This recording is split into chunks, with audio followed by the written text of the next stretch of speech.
Now time is just flying by. It seems like just yesterday that I was expecting. And moms, you will get this, right? When you're expecting, complete strangers will walk right up to you. They'll put their hand right on your belly. I hate that. Especially because I'm not pregnant.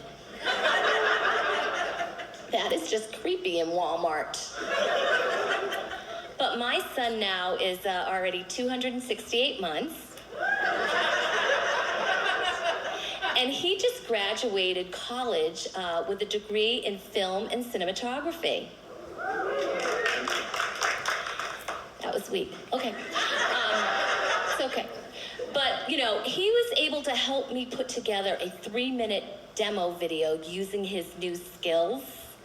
And that video only cost me $100,000.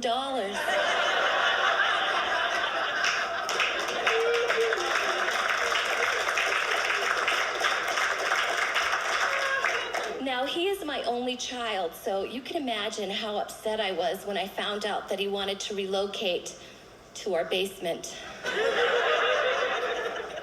All right, by looking at me, you might not know this, but I love children, except for the little neighborhood kid. He keeps banging on my door. Mrs. Corey, we're raising funds for a class trip to Disney. I'm like, I don't think so, Parker. You're homeschooled.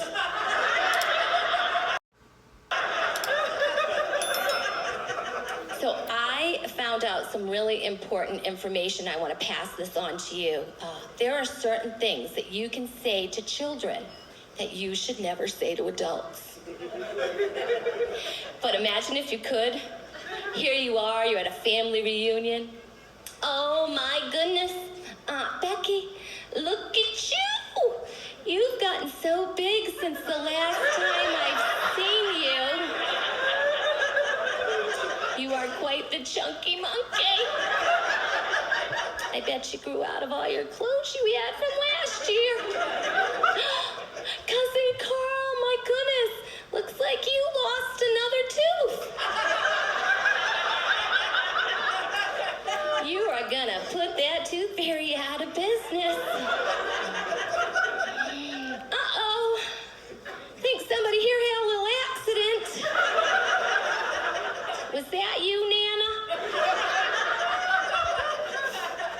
Cousin Karen, I can tell you've been cutting your own hair again, haven't you? We need to get those scissors away from her. Uncle Billy, I can tell you got dressed today all by yourself.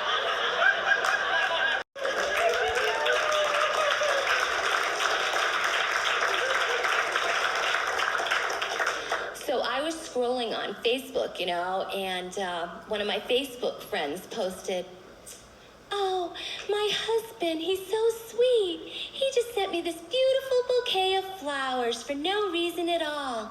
It's gonna be a great day." So I posted, "My husband just put his underwear in the hamper. It's gonna be a fantastic day." But I've been married now for 25 years. Yeah, we're at that point where we complete each other's sentences with all the wrong words. But I remember the very beginning of our marriage, right? My husband would be getting ready for work, and, you know, he'd come over and give me a little kiss goodbye, and I'd smell his Calvin Klein cologne.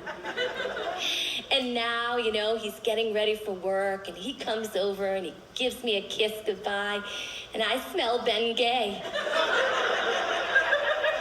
It's not sexy at all, but it has cleared out my nostrils. And over time, we've learned how to speak each other's love language. Like, he knows mine is spending quality time, and I know his is, "Stop spending money, Rhonda." We've also learned each other's timetables. Like, I know now when he says, honey, there's only 5 minutes left in the game. It means the same thing as when I say, honey, I'll be ready in 5 minutes.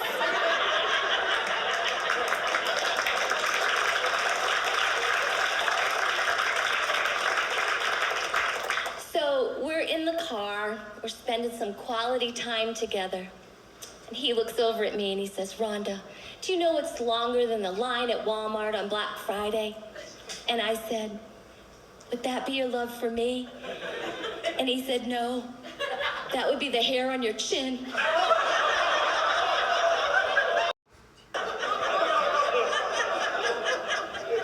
So I flipped the mirror down. I'm like, oh yeah, that is quite a whisker. So I took my fingernails, and I put them together and I tried to pluck it out.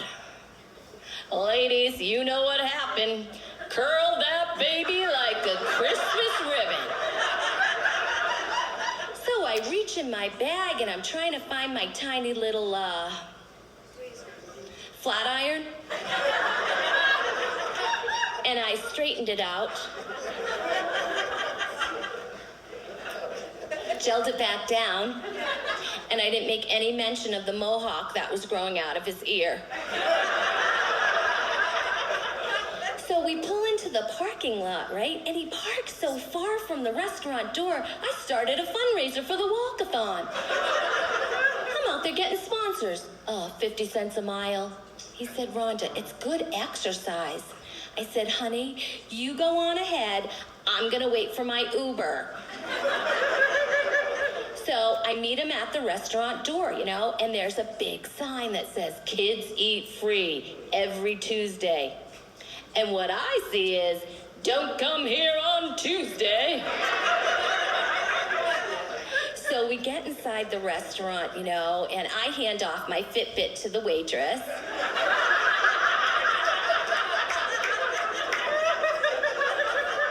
And we sit down, and he is not paying any attention to me whatsoever. And I'm thinking, maybe it's my beard. Well, I look around, and there's televisions all over this place. I'm like, oh, that's why I picked it. I thought it was because we had a coupon. So I reached in my handbag, and I pulled out my universal remote, and I shut them all off.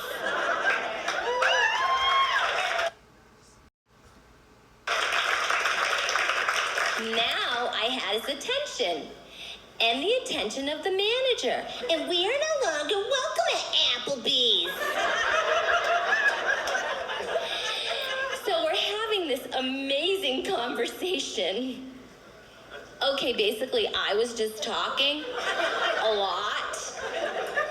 And I said to him, honey, I think I want to buy one of those coloring books, that they have for grown-ups. And he said, why, Rhonda? You're never going to use it.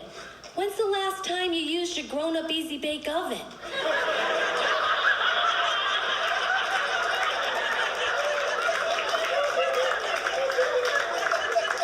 He's always trying to get me to cook. He calls me every day on the way home from work. Hey, what do you think about dinner? I'm like, I think it's a great idea. He said, you know what, Rhonda, I want cooking to be fun for you. Money is no object. You go out and you buy yourself one of those fancy kitchen gadgets. You guys, I found the world's greatest kitchen gadget. I love my new vending machine.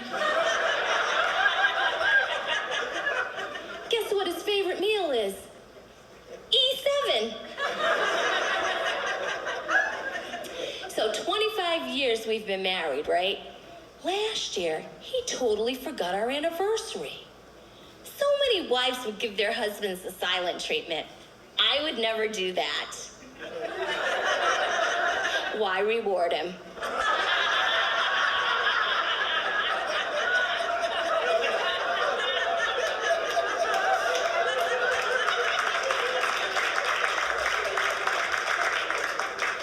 And I know this because for Christmas, I bought him these noise-canceling headphones, He wears them all the time. They're not connected to anything.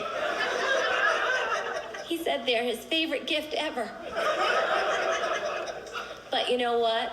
This year, he totally made it up to me. He went out and he bought me this very pricey Swarovski crystal bracelet. But don't mention it to him because it's a surprise.